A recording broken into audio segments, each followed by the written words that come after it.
অন্তর্বর্তী সরকারের প্রধান উপদেষ্টা অধ্যাপক মোহাম্মদ ইউনূস চলতি বছরটি বাংলাদেশের জন্য অত্যন্ত গুরুত্বপূর্ণ উল্লেখ করে প্রধান উপদেষ্টা অধ্যাপক মোহাম্মদ ইউনূস বলেছেন, কাউকে বিশৃঙ্খলা অরাজকতা সৃষ্টির সুযোগ দেওয়া যাবে না।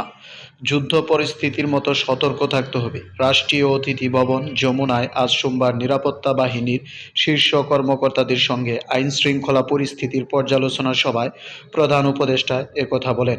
এ সময় তিনি পুলিশ আইনশৃঙ্খলা রক্ষাকারী বাহিনীকে দেশের আইনশৃঙ্খলা পরিস্থিতি নিবিড়ভাবে পর্যবেক্ষণের জন্য একটি কমান্ড সেন্টার গঠনের নির্দেশ দেন।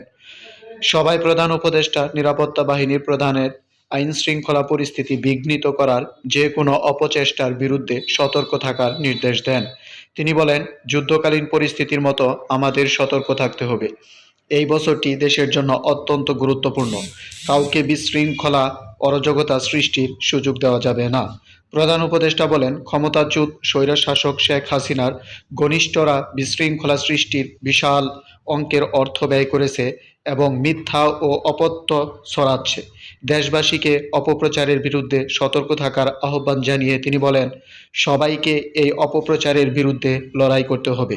অধ্যাপক ইউনূস বলেন, নিরাপত্তা বাহিনীগুলোকে সর্বোচ্চ আধুনিক যোগাযোগ প্রযুক্তির ব্যবহার নিশ্চিত করতে হবে, যাতে তারা দ্রুত পরিস্থিতি কমান্ড সেন্টার বা কমান্ড সদর দপ্তর স্থাপন করতে হবে, যাতে পুলিশ ও নিরাপত্তা বাহিনীগুলোর মধ্যে সমন্বয় সাধন করে।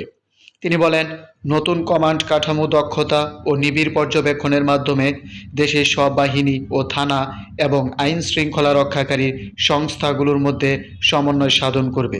অন্তর্বর্তী সরকারের প্রধান উপদেষ্টা নিরাপত্তা বাহিনীর প্রধানদের মানবাধিকার সুরক্ষার নির্দেশ দেন। তিনি ধর্মীয় ও জাতিগত সংখ্যালঘুদের উপর যে কোনো আক্রমণ প্রতিহত করতে বিশেষ ব্যবস্থা নেওয়ার আহ্বান জানান। তিনি বলেন, যদি আমরা ধর্মীয় সংখ্যালঘুদের সুরক্ষা দিতে না পারি, তাহলে বৈশ্বিক ভাবমূর্তি আমাদের মারাত্মকভাবে ক্ষতিগ্রস্ত হবে। এই বিষয়ে আমাদের সম্পূর্ণ স্বচ্ছ হতে হবে।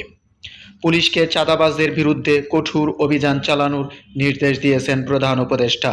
তিনি বলেন, এমনভাবে অভিযান পরিচালনা করতে হবে যাতে পবিত্র রমজান মাসে খাদ্য ও নিত্য প্রয়োজনীয় পণ্যের দাম স্থিতিশীল রাখা যায়।